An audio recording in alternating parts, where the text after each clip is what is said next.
হুম, এগুলো তো সরানো যাবে না। আমার থেকে পালিয়ে আসার সাহস যখন করেছ, তখন তো তোমার অনেক সাহস হয়েছে। স্বয়ং বাঘের নাকের নিচে দিয়ে এসেছ, তখন এই বানর আর কি। আদ্রিয়ান মেঘার অপোজিটে দুই পকেটে হাত দিয়ে দাঁড়িয়ে দাঁড়িয়ে কথাগুলো বলছে আর মেঘাকে দেখছে। আমি পালাইনি তো, পালাইনি আমি, আমি তো। বলেই মেঘা চুপ হয়ে গেল, কারণ মেঘা তো সত্যিটা বলতে পারবে না। সত্যিটা বলেছে তার বাবার সাথে দেখা করার বিষয়টা ধরা পড়ে যেতে পারে। না না, কিছুতেই সেটা বলা যাবে না। এতে আব্বুর যদি কোনো ক্ষতি করে দেয়। না না না না। আমি তো কি, কথা বন্ধ হয়ে গেছে? সমস্যা নেই জান, তোমার পালানোর শাস্তি আমি নয়, এরাই দেবে। তোমার সামনের ব্যক্তিটির খাতির যত্ন করো। কথাটা বলে মেঘার থেকে চোখ সরিয়ে মোবাইল নিয়ে ঘাঁটতে লাগলো। এদিকে বানরগুলো মেঘার দিকে আরও এগিয়ে গেল আর দাঁতগুলো বের করে ভয়ানকভাবে শব্দ করতে লাগলো। মেঘার এসবে প্রচণ্ড ভয় পেতে লাগলো। আস্তে আস্তে তার নিঃশ্বাস ঘন হতে লাগলো আর প্রচণ্ড ঘামতেও লাগলো। হাতও কাঁপতে লাগলো। আদ্র হঠাৎ করে মেঘার অন্যরকম আওয়াজ শুনে সামনে থেকে দেখলো মেঘার প্যানিক অ্যাটাক আসছে। তাড়াতাড়ি মোবাইলটা পকেটে ঢুকিয়ে বানরগুলোকে যেতে বললে তারা দূরে সরে যেতে থাকে। আদ্রিয়ান তাড়াতাড়ি গিয়ে মেঘাকে আগলে নেয়। এরপর পকেট থেকে একটা ছোট্ট বক্স বের করে সেটা খোলে আর সেখান থেকে একটি ওষুধ নিয়ে মেঘাকে খাইয়ে দেয়। মেঘার শরীর রীতিমতো বরফ হয়ে গেছে, তাই আদ্রিয়ান নিজের কোট খুলে মেঘাকে পরিয়ে দেয়। এরপর কিছুক্ষণ জড়িয়ে ধরে নিচে বসে থাকে মেঘাকে স্বাভাবিক হওয়ার জন্য। কিছুক্ষণের মধ্যেই মেঘার শরীরের তাপমাত্রা স্বাভাবিক হতে থাকে আর নিঃশ্বাসের মাত্রাও নর্মাল হয়। এরপর গার্ডদের ফোন করে জানিয়ে দেয় তারা আসছে। আদ্রিয়ানের সাথে দুজন গার্ড আগে থেকে ছিল, যারা বানরগুলোকে সেফভাবে নিয়ে যাচ্ছে। বানরগুলো আদ্রিয়ানের প্রশিক্ষণ দেয়া বানর। এরপর মেঘাকে কোলে নিয়ে সামনের দিকে হাঁটা ধরে হাঁটছে আর সকালের কথা মনে করছে। যখন সিসিটিভিতে ওইসব দেখে তখন আদ্রিয়ান নিজের মধ্যে ছিল না, যার জন্য সে রাগগুলো নিজের মধ্যে ধারণ করতে থাকে আর মেঘাকে বিভিন্ন জায়গায় খুঁজতে থাকে। এসব করার মাঝে সে গুরুত্বপূর্ণ বিষয় ভুলে গেছে। মেঘাকে একদিন গলায় একটি পেন্ডেন্ট পরিয়ে দেয়, যার ভিতরে জিপিএস ট্র্যাকার বুথ লাগানো ছিল, যাতে মেঘা যে কোনো জায়গায় গেলেও মেঘার লোকেশন ট্রেস করতে পারবে। হঠাৎ করে যখন সেটার কথা মনে পড়ে তখনই মোবাইল নিয়ে চেক করে সে লোকেশন আর মেঘার সঠিক লোকেশন পেয়েও যায়। এরপর যখন সেই জায়গায় মধ্যেই রাস্তাতে মেঘাকে দূর থেকে দেখতে পায়। এরপর যখন কিছুটা খেয়াল করে তখন আর এগোয় না। এরপর মেঘার পদক্ষেপগুলো দেখতে লাগলো। তারপর আদ্রিয়ান একটু দূরে গিয়ে নির্দিষ্ট জায়গায় চলে গেল। মেঘাকে গাড়িতে বসিয়ে চুলে হাত বুলিয়ে দেয়, নিজের বুকের মধ্যে মেঘার মাথাটা রাখে। মেঘা অবশ্য এখন ঘুমোচ্ছে। মেঘার ওষুধটা যেমন তেমন কোনো ব্যাপার না, তখন ওসব ওষুধ খেলে তাড়াতাড়ি ঠিক হয়ে যাবে। এসব ভেবে আদ্রিয়ানও খুব ক্লান্ত। এক তো নারী পাচার হওয়া থেকে আটকিয়েছে, কিন্তু মেইন কালপিটকে ধরতে পারেনি। আর এদিকে নিজের প্রেয়সী, সব মিলে অনেক ধকল গিয়েছে। এখন শান্তির একটা ঘুম প্রয়োজন তার। আদ্রিয়ান মেঘাকে কোলে নিয়ে আদ্রিয়ানের বেডে শুয়ে দেয়। এরপর মেঘার চুলে কিছুক্ষণ হাত বুলিয়ে দিয়ে চলে যায় ওয়াশরুমে। প্রায় 1 ঘন্টা লং শাওয়ার নিয়ে চুল মুছতে মুছতে বের হয়। গায়ে ব্ল্যাক কালারের টি শার্ট আর ব্ল্যাক ট্রাউজার পরা। এক পলক মেঘার ঘুমন্ত মুখের দিকে তাকিয়ে মোবাইল নিয়ে বারান্দায় চলে গেল। কাল দাদিমা আসবে লন্ডন থেকে। এতদিন দাদিমা তার ফুপির কাছে ছিল। দাদিমাকে অবশ্য মেঘার কথা জানানো হয়েছে। খুশি হয়েছে সেটা জেনে যে তার নাতির জীবনে কারো তো আগমন ঘটেছে, যে কিনা আদ্রিয়ানের কালো রঙের দুনিয়াটাকে উজ্জ্বল করতে এসছে। বয়সটা হয়তো একটু কম, তাতে কি, আদ্রিয়ান তো আছেই, সব কিছু সামলিয়ে নেবে। এতটুকু ভরসা তার নাতির উপর আছে তার। আদ্রিয়ান ফোনে হাসাবকে তার দাদিমার বাংলাদেশ ল্যান্ড করার সময়টা জেনে নিল, কারণ সে তার দাদিমাকে রিসিভ করতে যাবে। আর কালকেই আরও কিছু কাজ বাকি আছে। আদ্রিয়ান রুশকে কিছু ইনফরমেশন কালেক্ট করতে বলল, কারণ মেঘার জীবন এখন সংকটে, কারণ নজর মেঘার উপর পড়েছে। প্রথম সে বিষয়টা যেভাবে দেখেছে বিষয়টা সেরকম নয়, এখানে অন্য কিছু ঘাবলা আছে, আর সেটা মেঘার থেকেই জানা যাবে। কিন্তু মহারানী ঘুম থেকে উঠলে তো, অবশ্য মেঘা ঘুম থেকে উঠলেই আদ্রিয়ানের কঠিন রূপের সম্মুখীন হতে হবে ভেবেই বাঁকা হাসলো আদ্রিয়ান। এরপর মেঘার পাশে বসে গভীর দৃষ্টিতে তাকিয়ে আছে। জান, খুব পাখা গজিয়েছে তোমার, তাই না? তাই তো আমার চোখের আড়াল হয়ে গোটা 10 ঘন্টা নাগালের বাইরে ছিলে। এই 10 ঘন্টা খুবই যন্ত্রণা দিয়েছ। 10 ঘন্টাকে 10 বছর মনে হয়েছে আমার। এই যে দেখেছ, এই জায়গায় খুবই টর্চারিং যন্ত্রণা দিয়েছে। মনে হচ্ছিল তুমি আমার থেকে অনেক দূরে চলে গেছো, যার নাগাল আমি হয়তো আর পাবো না। মনটা বড্ড অশান্ত হচ্ছিল, কিন্তু যখন তুমি আমার বুকে মাথা রাখলে তখনই সেই যন্ত্রণা নিমিষেই ভ্যানিশ হয়ে গেল। দেখলে তো, তুমি যেমন আমায় যন্ত্রণা দাও তেমনই সেই যন্ত্রণাকে চোখের পলকেই উধাও করে দাও। কিন্তু আজকে অনেক বেশি যন্ত্রণা দিয়ে দিয়েছ। এই শাস্তি তো তোমাকে পেতে হবে। সেই শাস্তিতে কোনো শারীরিক যন্ত্রণা থাকবে না, থাকবে মানসিক যন্ত্রণা। যেভাবে আমি তোর পেয়েছি সেইভাবে তোমাকেও তরপাতে হবে, খুব কঠিনভাবেই। কিন্তু তা কেবল আমার সীমাবদ্ধতার মধ্যে থেকেই। এতদিন আমার ভালোবাসা দেখেছ, এখন আমার কঠিন সত্তাকে দেখবে জান। কথা বলা শেষ করেই মেঘার কপালে আলতো করে চুমু খেলো। এরপর মেঘাকে জড়িয়ে ধরে লাইট নিভিয়ে ড্রিম লাইট অন করে শুয়ে পড়লো। আজ একটা শান্তির ঘুম দেবে, কারণ তার জানটা তার বুকের মধ্যেই শুয়ে আছে। কিছুক্ষণের মধ্যেই আদ্রিয়ান ঘুমের রাজ্যে পাড়ি দিল মেঘার সাথে। আর তাদের এই মনোরম দৃশ্যের সাক্ষী হয়ে থাকলো ধরাধামের এই সুন্দর প্রকৃতি, প্রেম আর সঙ্গী চাঁদ ও তারা। কিভাবে আদ্রিয়ান মায়াবতীর খবর পেল? আমি তো সব কিছু আমার মতো করে দেখছিলাম। ইস, যদি মায়াবতী আমাকে আঘাত না করতো তাহলে হয়তো এতক্ষণ মায়াবতী আমার বুকের মধ্যে থাকতো। কিন্তু না, এখন তো সে আছে আমার চরম শত্রুর বুকে। না না, আদ্রিয়ান এবারও জিততে পারে না। আমার নারী পাচার এত বড় ক্ষতি করলো, আমি কোনো পদক্ষেপ নেইনি, শুধুমাত্র মায়াবতী কাছে ছিল তাই। কারণ আদ্রিয়ানের বড় দুর্বলতা তো আমার কাছেই ছিল, সেটা দিয়েই তাকে আমি হারাতে পারতাম। কিন্তু না, আমার সব দিকেই লস হলো। কিভাবে কিভাবে আদ্রিয়ান তুই সব কিছুতেই জিতে যাস? কিভাবে? চিৎকার করে পাশের টেবিলে সবকিছু ভেঙে ফেললো। এরপর ফুলদানি নিয়ে মিররের দিকে নিক্ষেপ করলো। প্রচণ্ড ক্ষোভে সবকিছু ভাঙতে লাগলো। মনে হচ্ছে যেন রুমটাতে খণ্ড প্রলয় আরম্ভ হয়েছে। কি এক প্রতিধ্বনি যা বাড়ি খাচ্ছে প্রত্যেক দেওয়ালে জোরে।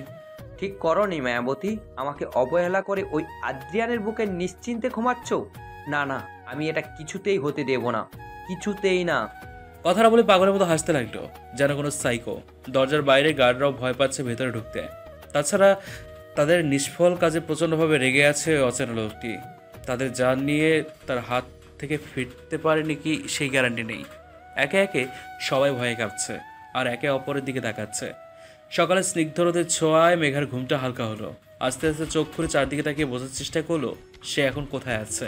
এরপর যখন ভালোভাবে খেয়াল করলো তখন দেখলো সে তার বরাদ্দকৃত রুমে আছে।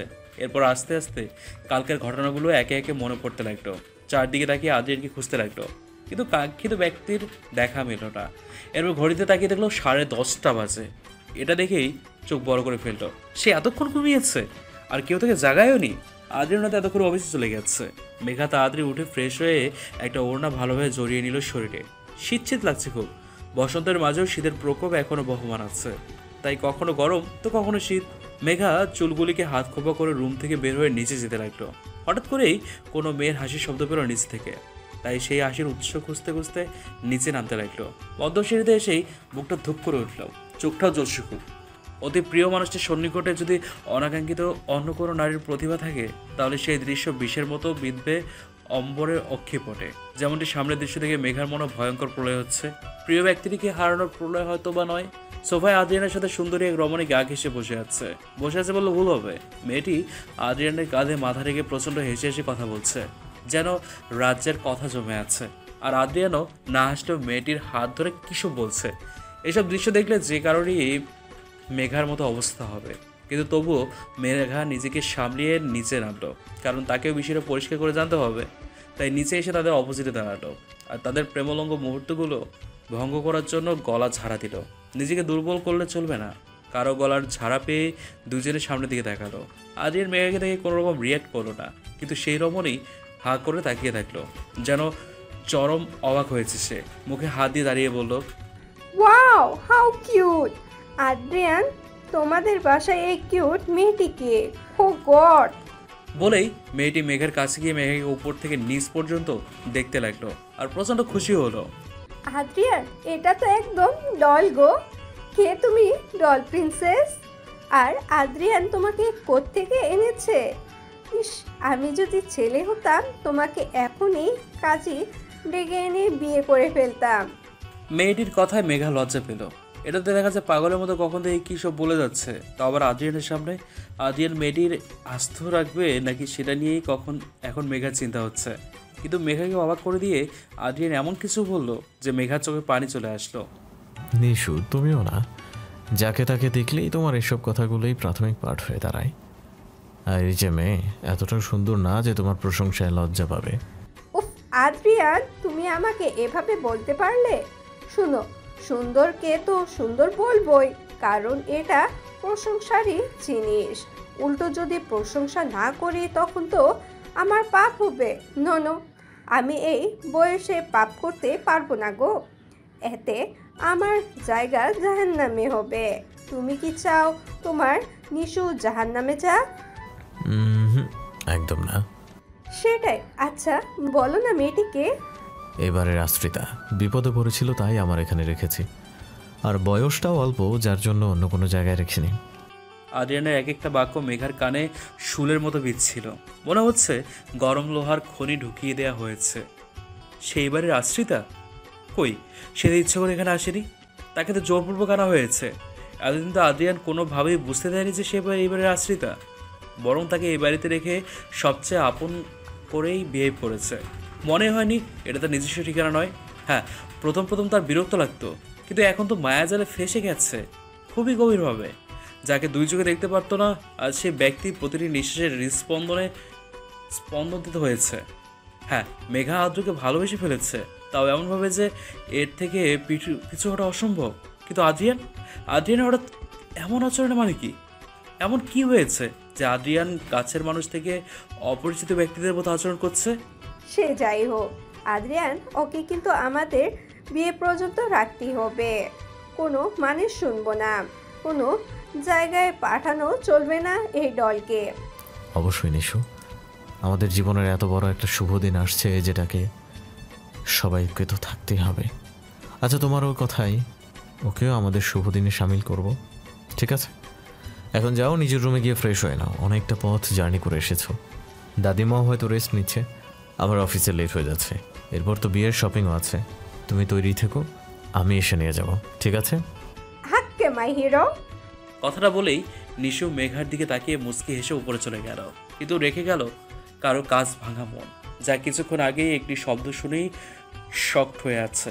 মনে হচ্ছে তার পুরো পৃথিবীটা ঘুরছে। হঠাৎ করে কিছুর আওয়াজে বাস্তবে ফিরল, কিন্তু চোখের অবাধ্য ওষুধ হচ্ছে। সামনে তাকে দেখলো আদ্রিয়ান নিজের ঘড়ি পড়ছে, হয়তো এক্ষুনি অফিসে যাওয়ার জন্য রওনা দেবে। মেয়েটা কে আদ্র, আর কাদের বিয়ের কথা চলছে? সেটা জেনে তুমি কি করবে? ছোট মানুষের মতো থাকো। হ্যাঁ সেটাই, ছোট মানুষ।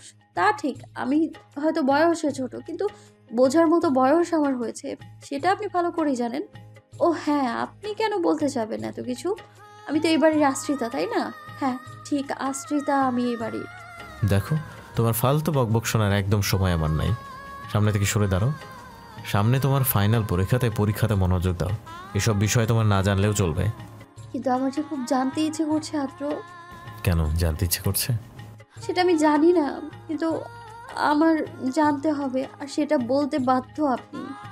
আমি তো কোনো কিছুতেই বাধ্য নই। আমার জীবনের রুলস যেমন আমি তৈরি করেছি, তেমনই আমার কোনো ব্যাপারে কাকে জানাবো আর কাকে জানাবো না, সেটাও আমিই ঠিক করব। মেঘা আদ্রিয়ানের কথা শুনে আর কিচ্ছু বলতে পারলো না। তবুও কাঙ্ক্ষিত উত্তরে আসে আদ্রিয়ানের দিকে করুণ চোখে তাকিয়ে থাকলো। আদ্রিয়ানও মেঘার দিকে এক পলকে তাকিয়ে থাকলো। নিশু আমার বাগদত্তা। 2 দিন পর আমাদের বিয়ে, তার জন্যই সে লন্ডন থেকে দাদিমাকে নিয়ে এসেছে। আর কিছু জানতে চাও? আদ্রিয়ানের কথা শুনে মেঘার চোখ থেকে অশ্রু গড়িয়ে পড়লো, যা দেখে আদ্রিয়ান এক পলক দেখে মেঘাকে ডিঙিয়ে বের হয়ে গেল। মেঘা আদ্রিয়ানের যাওয়াটা দেখলো, কিন্তু পিছু থেকে ডাকার আর সাহস পেল না। আদ্রিয়ানের বাগদত্তা আছে, কিছুদিন পরে বিয়েও। তাহলে সে এখানে কি হচ্ছে? কি সম্পর্ক নিয়ে এখানে থাকছে আর থাকবে? হ্যাঁ, আগে তো আদ্রিয়ানের প্রিয় মানুষ ভাবতো, দেখেই নিজেকে সময় দিচ্ছিল সম্পর্কটা করার। কিন্তু এখন তো মনে হচ্ছে আদ্রিয়ান তার ফিলিংস নিয়ে খেলেছে। বিদ্রুপের মতো তাচ্ছিল্যের মতো হাসলো। তার মতো মেয়েকে আদ্রিয়ানের মতো নাম করা মাফিয়ার প্রিয় ব্যক্তি হওয়া নিত্য হাস্যকর ব্যাপার। কিন্তু তারও তো এখানে দোষ নেই। আদ্রিয়ান যেভাবে তাকে জিনিসগুলো অনুভব করিয়েছে, সেইভাবে যে কোনো মেয়ে তার প্রেমে পড়বে। মেঘাও পড়েছে গভীর প্রেমে, যে গভীরতা মাপার সাধ্য হয়তো মেঘারও নেই। কিন্তু সেই প্রেমের গভীরতা বোঝানোর জন্য যেই মানুষটাকে প্রয়োজন, সেই তো এখন অন্য কারোর সম্পত্তি। তার আলিঙ্গনের সীমানার বাইরে বলে মনে হচ্ছে। মেঘার ছোট্ট মাথা এত প্রেশার নিতে পারছে না, তাই যখনই পেছনে ঘুরবে তখনই সামনে কাউকে থেকে ভয় পেয়ে 2 কদম সরে গেল। বুকে হাত রেখে জোরে জোরে নিঃশ্বাস নিয়ে সামনের ব্যক্তির দিকে তাকালো। এর আগে এনাকে কোথাও দেখেছে বলে মনে হচ্ছে না, কিন্তু কিছুটা হয়তো আন্দাজ করতে পেরেছে কি হতে পারে। এই যে বুড়ি, তোকে দেখার অনেক ইচ্ছে ছিল, আজ মনে হয় সেই ইচ্ছে পূরণ হয়েছে। ছবিতে তোকে দেখলেও সামনাসামনি দেখার জন্য আমার তো তরই সইছিল না গো বুড়ি। সামনের ব্যক্তিটি মেঘার কাছে গিয়ে মাথায় হাত বুলিয়ে দিয়ে থুতিতে হাত দিয়ে চুমু খেলো। এরপর কিছুক্ষণ একধানে তাকিয়ে থাকলো। আপনাকে ঠিক চিনলাম না দাদিমা, আমি যদি ভুল না হই, আপনি কি ওনার দাদিমা? বাবা, উনিটা কে গো বুড়ি? কিছুক্ষণ আগে যে গেল, তার কথাই বলছি। কিন্তু কিছুক্ষণ আগে তো আমি আমার নাতিনকে দেখে যেতে দেখলাম। আমি ওনার কথাই বলছি। আমি ছিলাম না এতদিন, এর মধ্যেই আমার ছোট অ্যাটিটিউড জামাইকে নিজের দলে টেনে নিলি, দম আছে বলতে হবে তোর। হঠাৎ করে দাদিমার কথার মর্ম বুঝতে পারলো না। আর দাদিমা এভাবে বা নিজের নাতিনের বিষয় নিয়ে তার সাথে রসিকতা করছে। দাদিমা, আমি তোমার নাতিকে বশ করতে যাব কেন? যে আমার নয় তাকে কি বশ করা যায় আদৌ? কেন কালো জাদু করবি? দেখিস সে তোরই হয়ে আছে এবং থাকবে। বলেই দাদিমা দুষ্ট হাসলো আর মেঘাকে চোখ দিয়ে ইশারা করবে কিনা। মেঘাও দাদিমার কথা শুনে চড়ক গাছ। মেঘা ভাবতো দাদিমা হয়তো আদ্রিয়ানের মতো গম্ভীর বদমেজাজি হবে, কিন্তু না, ইনি তো দেখা যায় উল্টোটাই এর। কি হলো বুড়ি, কি এত ভাবছো? আমার কাছে কিন্তু কালো জাদু করতে পারে এরকম অনেকের সাথে যোগাযোগ আছে, খবর দিব কি? না না দাদিমা, আপনি যেমনটা ভাবছেন ওনার সাথে আমার তেমন কোনো সম্পর্ক নেই। উনি এখানে আমায় আটকে রেখেছে, যার জন্য আমি এইখানেই আছি এতদিন। আর ওনাকে উনি বলার কারণ হলো উনি আমার বয়সে অনেক বড়, নাম ধরেও তো ডাকা যায় না, তাই না? তাই আর কি উনি বলেই সম্বোধন করি। ওহ তাই নাকি বুড়ি? তাহলে একটা কাজ করো, আদ্রিয়ানকে ভাইয়া বলে ডাকিস, এতে উনি উনি করতে হবে না। আমার আবার এসব ডাকে আমার ওনার কথা মনে পড়ে। বলে দাদিমা হালকা মুচকি হেসে লজ্জা পাওয়ার মতো করতে লাগলো। মেঘাও বুঝতে পারলো না দাদিমা কেন কোন ওনার কথা বললো। নিজের ভাবনাকে নিজের মধ্যে না রেখে জিজ্ঞেস করে ফেললো। উনি বলতে তুমি কার কথা বলছো? আদ্র দাদাদানের কথা বলছি রে। জানিস তো আমি ওনাকে উনি বলেই বলতাম, জামাই বলে কথা, সাথে আবার 15 বছরের বড় ছিল। এত বড় লোককে তো নাম ধরে ডাকা যেত না, তাই ওনাকে উনি বলেই সবার কাছে সম্বোধন করতাম। তাই তুই যখন উনি বললি তখন আমার নিজের পুরাতন কথা মনে পড়ে। দাদিমা কথাগুলো বলে মেঘার দিকে তাকিয়ে হালকা হাসলো। কিরে বুড়ি, তোর মুখ এমন শুকনো লাগছে কেন? খাইসনি এখনো? 2 দিন পরে বাড়িতে বিয়ে, আর তুই যদি এখনোই এরকম হয়ে যাস তখন তো অসুস্থ হয়ে পড়বি। তখন আমার নাতিদের বিয়ে হবে কি করে? দাদিমা, আমি শুকিয়ে গেলে বা অসুস্থ হলেও তোমার নাতির বিয়ে বন্ধ হবে না, বিয়ে চলতেই থাকবে। এখানে আমি কোত্থেকে আসলাম বলো? ও মা, বিয়ে বাড়ি থেকে অসুস্থ থাকলে তখন তো সেটা বিয়ে বাড়ি লাগে না, তখন তো হসপিটাল আর কমিউনিটি সেন্টারের লেটেস্ট ভার্সন হয়ে যায়। চিন্তা করো না দাদিমা আমার জন্য, তোমার নাতির বিয়ে আটকাবে না আমার জন্য। তা না হয় আটকেবে না, কিন্তু তবুও। আচ্ছা, অনেক তো কথা বলে দাদিমা, তোমরা কখন এসেছো বলো তো? এই তো 2 ঘন্টা হবে। আরে আমার বয়স হয়েছে এখন, কিন্তু তবুও দেখ আমি একদম স্ট্রং। এরকম দাদিমার সাথে তো অনেক কথা বলতে লাগলো। কথা বলতে বলতে মেঘা দাদিমা ডাইনিং টেবিলে গিয়ে সকালের নাস্তা খেয়ে নিল। এরপর আরও কিছুক্ষণ মেঘা দাদিমাকে তার রুমে নিয়ে গিয়ে নিজের রুমে ঢুকলো। কিছুদিন পর ফাইনাল পরীক্ষা, প্রচুর পড়তে হবে। তার আব্বুর অনেক ইচ্ছে মেয়েকে ডক্টর বানাবে। পড়ার চিন্তা মাথায় আসতেই সে টেবিলে তাড়াতাড়ি পড়তে বসলো, কিন্তু ভুলে গেল আদ্রিয়ানের বিয়ে নিয়ে ঘটনা। অনেকক্ষণ ধরেই আদ্রিয়ান আসাফকে ডাকছে, কিন্তু আসাফ তখন থেকে মুসকে মুসকে হাসছে আর কিছু ভাবছে, যার জন্য আদ্রিয়ানের ডাক শুনতে পাচ্ছে না। আদ্রিয়ান যখন এত ডাকার পরও শুনল না, তখন আদ্রিয়ানের হাতের কলমটি নিয়ে আসাফের গায়ে ছুঁড়ে মারল। গায়ে কিছু পড়াতে আসাফ স্বপ্নের দুনিয়া থেকে বাস্তব দুনিয়ায় ফেলল। এতক্ষণ তার প্রেয়সীর কথা ভাবছিল, যার সাথে তার অনেক কষ্টে ফ্রেন্ডশিপ হয়েছে। এখন প্রতিদিনই তার সাথে কথা হয়। আস্তে আস্তে আসাফ আরও বেশি মিশে যাচ্ছে মেয়েটির মায়ায়। এত কেন আকৃষ্ট করে তাকে তার প্রতি? হঠাৎ করে এইসব ভাবনা ভাঙলো সামনের যমরাজকে দেখে। কি ব্যাপার আসাফ, কোন জায়গায় ঘুরতে গিয়েছিলে? ডাকতে ডাকতেও তোমার সাড়া পাওয়া যাচ্ছে না। ইদানিং দেখছি বেশিরভাগই কিছু না কিছু নিয়ে ভাবো আর হাসো। না না স্যার, তেমন কিছু না। সরি স্যার, আর এমন হবে না। শোনো, তোমার পার্সোনাল লাইফ নিয়ে কিছু বলছি না, কিন্তু তুমি আমার ছোট ভাইয়ের মতো, তাই কিছু কথা বলি। আমি জানি তুমি তন্নির পেছনে পড়ে আছো, হয়তো আশার কিরণ দেখেছো, তাই হয়তো সব কিছুই তোমার রঙিন লাগছে। কিন্তু তোমাকে পুরো বিষয়টা যে বুঝতে হবে, আদৌ তন্নি তোমার সাথে সারা জীবন থাকার মতো কিনা, বা সে ইচ্ছুক কিনা। আর তাই আগে থেকে এভাবে নিজের ভাবনাগুলো বাঁচিয়ে রাখো, ফিউচার অনেক সুন্দর হবে। আসাফ মনোযোগ সহকারে নিজের স্যারের কথা শুনল। আসলে সে সম্পর্কটা তৈরি করতে খুব দ্রুত করেছে, কিন্তু আদ্রিয়ানের কথায় বুঝতে পারলো সম্পর্ক তৈরি করতে এত তাড়াতাড়ি করতে নেই, এতে ভুলের পরিমাণ বেশি হয়। আর সম্পর্ক ভাঙ্গারও আসাফ আদ্রিয়ানের দিকে তাকিয়ে সালাম জানালো, ধন্যবাদ দিল তাকে সঠিক পন্থা দেখিয়ে দেওয়ার জন্য। এরপর আসাফ আদ্রিয়ানের সাথে মিলে কিছু পেন্টিং কাজ করলো। গত কয়েকদিন নানা ধরনের কাজের চাপ ছিল বিধায় কিছু কিছু ফাইলের কাজ শেষ হয়নি, সেগুলোই করতে লাগলো। প্রায় 3 ঘন্টা লাগলো কাজগুলো সারতে। এরপর সব কিছু ঠিকঠাক করে আসাফ নিজের ডেস্কে গেল অবশিষ্ট কাজগুলো করতে। মেঘা অনেকক্ষণ ধরে ঘরে পায়চারি করছে, কিছুক্ষণ পর তার টিচার আসবে। আদ্রিয়ান কিছুক্ষণ আগে ফোন করে বিষয়টি থেকে জানিয়েছে। সেটা বড় বিষয় নয়, বিষয় হচ্ছে আদ্র তার সাথে এতদিন প্রেম প্রেম অভিনয় কেন করলো? আদৌ কি এত নিখুঁত অভিনয় করা যায়? হ্যাঁ, নাকি এর মধ্যেও কোনো কিছু লুকায়িত আছে? অবশ্য আদ্রিয়ানকে দিয়ে সবই সম্ভব। উফ, মাথা হ্যাং হয়ে যাচ্ছে। পরীক্ষার জন্য প্রিপারেশন নেব নাকি আদ্রকে নিয়ে রিসার্চ করব? এত ছোট কেন হলাম আমি কে জানে। কিছু মাথায় ঢুকছে না। ধুর, কিচ্ছু ভালো লাগে না। ইচ্ছে করছে চাঁদের দেশে গিয়ে চাঁদের বুড়ির কাছে গিয়ে চরকায় সুতো উৎপাদন করি। তখন আদ্রিয়ান যদি আবার তার প্রেম বাস্তবে রূপান্তর করতে চায়, যাতে তখন ধুকে ধুকে কষ্ট পায়, যেমনটা এখন আমি পাচ্ছি। আমার দেখা পেতে চেয়েও যাতে দেখা না পায়। তখন আমিও চাঁদের বুড়ির সাথে বসে বসে আদ্রিয়ানের পাগলামো দেখবো আর হাসবো। কি ভেবেছে সে? বিয়ে করবে অন্য কোনো এক কাউকে আর প্রেম প্রেম খেলবে আমার সাথে? মগের লোকটা কি? আমিও আমার আব্বুর সাহসী মেয়ে না, তেমন সাহসী না, তাতে কি হয়েছে? সাহসী তো, আর সাহসীই হয়। কেউ আর বেশি, কেউ আবার অল্প। সাহসী ওয়ার্ডটাতে তো আর চেঞ্জ হয় না, সেটা তো একই জায়গায় থাকে। তাই সে তার সাহসী আব্বুর সাহসী মেয়ে বলেই নিজে নিজে মুস্কি হাসতে লাগলো। হঠাৎ করে দরজায় কেউ টোকা দিলে নিজের ভাবনার জগৎ থেকে বের হলো। এরপর তাকিয়ে দেখলো যে সার্ভেন্ট এসে বলল যে তার টিচার এসছে পড়ানোর জন্য। এরপর সেও তাড়াতাড়ি মাথার ঘোমটা ঠিক করে তার জন্য বরাদ্দকৃত পড়ার রুমে চলে গেল। অবশ্য তার টিচার একজন মহিলা, তারই কলেজের অধ্যয়নরত একজন প্রফেসর। 2 দিন পর, এই 2 দিনে দাদিমার সাথে মেঘার অনেক ভালো সম্পর্ক হয়েছে, সাথে নিশুর সাথেও। মেয়েটা স্মার্ট আর সুন্দরী হলেও তার মধ্যে বিন্দুমাত্র অহংকার নেই। মেঘাকে নিজের ছোট বোনের মধ্যে স্নেহ করে। প্রত্যেকদিন সে যখন বাইরে যায় মেঘার জন্য কিছু না কিছু নিয়ে আসে, এই যেমন ড্রেস, চকলেট, ফুচকা আর অনেক কিছু।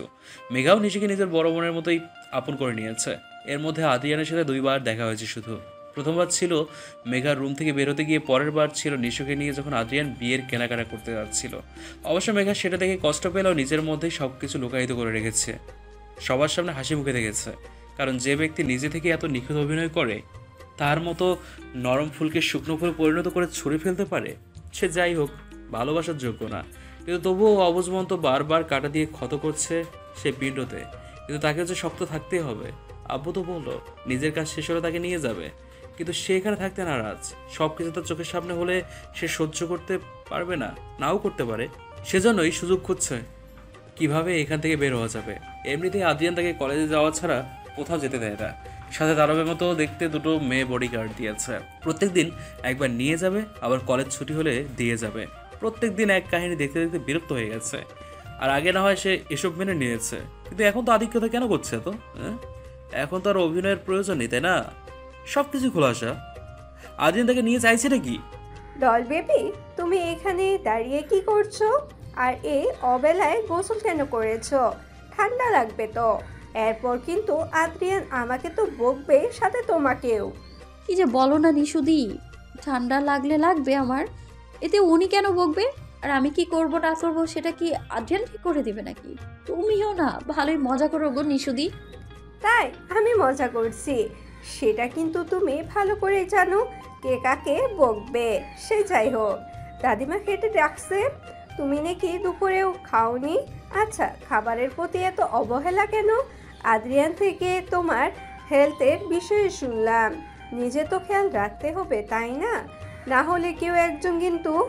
নিশু আর কিছু না বলে চুপ হয়ে গেল। ভুল জায়গায় ভুল কথা বলা হয়ে যেত নাইলে। মেঘাও কপাল ঘষে তাকিয়ে থাকলো। নিশুদি কি একটা বলতে গিয়ে চুপ হয়ে গেল। যখনই কথাটা জিজ্ঞেস করবে তখনই দাদিমা সার্ভেন্টকে পাঠালো এখনও কেন খেতে আসছে না। তাই মেঘা যখন চিন্তায় বিভোর, তখন নিশু মেঘাকে ভাবনাতে না রেখে টেনে নিচে নিয়ে গেল খাওয়ার জন্য। মেঘা নিশু যখন নিচে নেমে ডাইনিং টেবিলের দিকে যাবে, তখন দেখলো আদ্রিয়ান আগে থেকেই চেয়ারে বসে ফোন চালাচ্ছে। মেঘা আদ্রিয়ানকে দেখে আর সামনে যেতে চাইল না। দেখে নিশু তাকিয়ে জিজ্ঞেস করলো কি হয়েছে। মেঘা তখন বলল যে তার এখন খিদে পায়নি, খিদে পেলে খেয়ে নেবে, এত ব্যস্ত হতে হবে না। কিন্তু কে শোনে কার কথা? নিশু টেনে নিয়ে ডাইনিং টেবিলে আদ্রিয়ানের সামনাসামনি বসালো, আর নিশু আদ্রিয়ানের পাশে বসলো, দাদিমা মেঘার পাশে। মেঘা নিশু আর আদ্রিয়ানকে পাশাপাশি বসতে দেখে চোখটা হালকা জ্বলতে লাগলো, কিন্তু নিজেকে সামলিয়ে খাবারের দিকে মনোযোগ দিল সে। দাদিমাও মেঘার প্লেটে খাবার দিল। দাদিমা, এবারের একটা নিয়ম আছে, সেটা হয়তো কেউ ভুলে যাওনি। অবশ্য কেউ এখানে নতুন হয়তো, তাই নিয়মের ব্যাপারে জানে না। সমস্যা নেই, আমি আজকে লাস্ট ওয়ার্নিং দিয়ে দিচ্ছি। সময়ের খাবার যাতে সবাই সময়ে করে নেয়, সেটা এবারের রুলসের মধ্যে পড়ে। কিন্তু তোমার পাশের জন্য হয়তো সেই বিষয়টা অবগত হলেও নিয়মের লঙ্ঘন করেছে। আমি আজকে লাস্ট বার বলে দিচ্ছি, খাবার নিয়ে হেলাফেলা করলে কিন্তু তার শাস্তিও রেডি থাকে সব সময়। তাই আজকের মতো ছেড়ে দিলাম। কথাটা বলেই আদ্রিয়ান থামলো। আর এতক্ষণ ধরে সবাই আদ্রিয়ানের কথা মন দিয়ে শুনলেও কেউ কোনো কথা বলল না। কিন্তু মেঘাও চুপ করে থাকলো না, উল্টো আদ্রিয়ান প্রশ্ন করলো, আদ্রিয়ান ভাইয়া কই, আগে তো এরকম রুলসের কথা বলেননি। আমি তো এখানে অনেক দিনই আছি, যদিও অবগত করতেন তাহলে আপনার বিখ্যাত রুলসগুলো পালন করতাম আদ্রিয়ান ভাইয়া। সে যাই হোক, এখন যখন আমার উদ্দেশ্যে এই কথাগুলো বলেছেন, সেহেতু আপনার কথা আর রুলস ফলো করার যথেষ্ট চেষ্টা করব আমি। মেঘার মুখে আদ্রিয়ানকে ভাইয়ার সম্বোধন করতে নিশুর কাশি উঠে গেল। কাশতে কাশতে অবস্থা খারাপ। মেঘা তাড়াতাড়ি জায়গা থেকে উঠে নিশুকে পানি খাওয়ালো। কিছুক্ষণ পর নিশুর কাশি থামলে মেঘার দিকে একবার তাকিয়ে আদ্রিয়ানের দিকে তাকালো। আর দাদিমা মুস্কি মুস্কি হেসে খেতে লাগলো। আদ্রিয়ান চামচ হাতে মুষ্টিবদ্ধ করে চামচের বেহাল অবস্থা করতে লাগলো। কাঁটা চামচ হওয়ায় হালকা কেটেও গেল, কিন্তু সেদিকে ভ্রুক্ষেপ না করে মেঘার দিকে অগ্নিদৃষ্টি দেখালো। কিন্তু মেঘার বিন্দুমাত্র কেয়ার না করে নিজের চেয়ারে বসে খাবার খেতে খেতে আদ্রিয়ানের দিকে দেখালো। এই কি আদ্রিয়ান ভাইয়া, আপনার হাতের এই অবস্থা কেন? আদ্রিয়ান, হাত থেকে চামচটা ফেলো। নিশু তাড়াতাড়ি নিজের খাবার রেখে আদ্রিয়ানের হাত থেকে চামচ নিয়ে টেবিলে রাখলো। এরপর মেঘাকে বলল পানি দিয়ে হাত পরিষ্কার করার জন্য। মেঘা যখনই পানির গ্লাস নিয়ে হাতে পানি দিতে যাবে, অমনি আদ্রিয়ান মেঘার হাত ঝাড়া মেরে ফেলে দিল। হঠাৎ এমন হওয়াতে মেঘার হাতে থাকা গ্লাস মাটিতে পড়ে গেল, আর মেঘার হাত টেবিলের সাথে বাড়ি খেলো। মেঘা হালকা আওয়াজ করলেও আদ্রিয়ান তা খেয়াল করলো না। আমি কি তোমাকে বলেছি পানি দিতে? কোন সাহসে তুমি আমাকে পানি দিতে যাচ্ছিলে বলো? আদ্রিয়ান প্রথমের কথাগুলো ধমক দিয়ে বলল, পরের কথাগুলো চিৎকার করে বলল। আদ্রিয়ান, এইভাবে কেন বলছিস মেয়েটাকে? মেয়েটা তো শুধু তোর সাহায্য করতেই চাইছে। তুই এমন রিয়েক্ট করছিস যেন ও তোর কাছে ধানে মই দিয়েছে। এই শিক্ষা দিয়েছি আমি তোকে? দাদিমা প্লিজ, তুমি এসবের মধ্যে ঢুকো না। তোমার মেডিসিনের সময় হয়েছে। নিশু দাদিমাকে নিয়ে যাও আর মেডিসিন খাইয়ে শুয়ে দাও। তুমিও গিয়ে শুয়ে পড়ো। কালকে থেকে বিয়ের কাজ শুরু হবে, শরীরে রেস্ট দেওয়া জরুরি। এরপর আর রেস্ট করার সুযোগ পাবে না, যাও। আদ্রিয়ান কথাগুলো বলে নিশুকে ইশারা করলো দাদিমাকে নিয়ে যেতে। কিন্তু আদ্রিয়ান, তোমাকে যেতে বলেছে নিশু, কথা শোনো। আদ্রিয়ান গরম চোখে তাকালে নিশু দাদিমাকে নিয়ে যেতে লাগলো। দাদিমা আর কিছু বললো না, শুধু মেঘাকে ইশারা ভয় পেতে বারণ করলো। কিন্তু মেঘা তো মেঘাই। হঠাৎ আদ্রিয়ানের এমন রিয়াক্টে প্রচণ্ড ভয় পেয়েছে। নিজেকে শক্ত করতে চাইলেও কান্নাগুলো দলা পাকিয়ে চলে আসলো। কিন্তু খুবই সন্তর্পণে কান্নাগুলো গিলতে লাগলো, যার ফলে হালকা হেসকে উঠতে লাগলো। নিশু আর দাদিমা যখন চলে গেল, তখন মেঘার ব্যথা পাওয়া হাত ধরে নিয়ে যেতে লাগলো আদ্রিয়ান। মেঘার অবশ্য আগে থেকে হেসকে উঠছিল, কিন্তু ব্যথার জায়গায় শক্ত করে ধরায় ব্যথাটা যেন 10 গুণ তাজা হয়ে উঠল। তবুও হাত ছাড়ানোর চেষ্টা করলো না, কারণ সেও দেখতে চায় এই আদ্রিয়ান চায়টা কি। আদ্রিয়ান মেঘাকে নিয়ে রুমে ঢুকে দরজা লক করে দিল। এরপর মেঘাকে দেয়ালের সাথে চেপে ধরে হিসিয়ে বলল, এই মেয়ে, আমি তো কোন জনমের ভাই লাগে? হ্যাঁ, আমার জানা মতে আমার বাবা মায়ের একমাত্র সন্তান আমি, তাই বোন থাকার প্রশ্নই ওঠে না। আর তোর বাপ মা আমার কোনো চাচা মামা ফুপা এসব লাগে না যে সেই সম্পর্কে তোমার কাজিন হবে। তাহলে কোন সাহসে তোমার ভাইয়া রাখিস বল? আদ্রিয়ানের চিল্লিয়ে কথা বলাগুলো মেঘা হজম করে নিচ্ছে, কারণ আদ্রিয়ান থেকে আসল কথা বের করতে হবে। তাই নিজেকে শক্ত করে রেখে হালকা হাসার চেষ্টা করলো। কেন? আপনি তো আমার বয়সে অনেক বড়, তাহলে সেই ভিত্তিতে আপনাকে ভাইয়া ডাকাই যায়, তাই না? আঙ্কেল তো আর ডাকা যায় না। আপনার যদি ভাইয়া ডাক পছন্দ না হয়, তাহলে আপনি অনুমতি দিলে আমি কিন্তু আপনাকে আঙ্কেলও ডাকতে পারি। মেঘার এরূপ কথাতে আদ্রিয়ানের রগের শিরাগুলো ফুলে উঠছে। মেঘার উপর হঠাৎ করে প্রচণ্ড রাগ আসার ফলে মেঘার দেয়ালের পাশে প্রচণ্ড জোরে ঘুষি দিল। এতে আদ্রিয়ানের হাতের চামড়াগুলো ফেটে রক্ত বেরোতে লাগলো। আদ্রিয়ান হঠাৎ এরকম করতে মেঘা প্রচণ্ড ভয় পেয়ে গেল, তাই চোখ খিচে বন্ধ করে ফেলল। মেঘ, খুব বার বেড়েছ। কার থেকে এত সাহস পাচ্ছ বলতে পারবে? কথার বুলি খুব ফেটেছে দেখছি। আপনি হয়তো আমাকে চিনতে ভুল করেছেন, তাই হয়তো আমি নিয়ে পুতুল পুতুল খেলছেন আপনি। আমি কার মেয়ে আপনি হয়তো ভুলে গিয়েছেন। সে যাই হোক, 2 দিন পর আপনার বিয়ে, তাই নিজের হবু বউয়ের সাথে বেশি বেশি টাইম স্পেন্ড করবেন। তা না করে আপনি একজন আশ্রিতাকে নিয়ে আপনার রুমে ঢুকলেন, আবার দরজাও বন্ধ করে রেখেছেন। নিজেকে কি বাদশা ভাবেন? আপনার সম্মান না থাকতে পারে, কিন্তু আমার তো আছে। আমি ভদ্র পরিবারের মেয়ে, তাই নিজের লিমিট ক্রস করবেন না মিস্টার আদ্রিয়ান। মেঘার কথা শুনে আদ্রিয়ান ভ্রকুসকে তাকিয়ে থাকলো। এরপর কিছুক্ষণ তাকিয়ে থেকে কিছুটা ভাবলো, এরপর মেঘার উদ্দেশ্যে বলল, আসলেই ঠিক বলেছ। তোমার মতো একজন আশ্রিতার কাছে কেনই বা থাকতে চাইব? ভালো বুদ্ধি দিয়েছ। হবু বউয়ের সাথে সময় কাটানো উচিত। অযথা কেন যে তোমাকে নিয়ে আসলাম, আমার সময় পুরোটাই লস। এই বলেই মেঘাকে রুমের বাইরে রেখে রুম লক করে নিশুর ঘরে গিয়ে দরজা অফ করে দিল। মেঘা সেই দিকে তাকিয়ে দেখতে লাগলো আদ্রিয়ান হয়তো তার সাথে দুষ্টুমি করছিল ভেবে দাঁড়িয়ে থাকলো আদ্রিয়ান বেরোয় কিনা দেখার জন্য। মেঘার হাতের ব্যথা ক্রমশ বাড়ছিল, যার জন্য কিছুক্ষণ পরপর হাতটা দেখছিল আর পায়চারি করছিল নিশুর দরজার সামনে। কিন্তু প্রায় 30 মিনিট হওয়ার পর যখন বের হলো না, তখন মেঘার বুকটা ধুক করে উঠল। সামনে এগিয়ে গিয়ে দরজায় কান পেতে শোনার চেষ্টা করলো ভেতরে কি হচ্ছে, কিন্তু হঠাৎ করেই এমন কিছু শুনলো মেঘা পাথরের মতো হয়ে গেল। আদ্রিয়ান এত খারাপ, ছি, এমনটা কীভাবে করতে পারে সে, ছি বলেই মেঘা কান্না করতে করতে নিজের রুমে গিয়ে দরজা বন্ধ করে দিল। হাতের ব্যথাটাও বাড়ছে ধীরে ধীরে, মনে হয় হাড় ভেঙেছে। কেউ দরজা খুলে সেই দৃশ্য দেখে বাঁকা হাসলো, এরপর দরজাটা অফ করে দিল।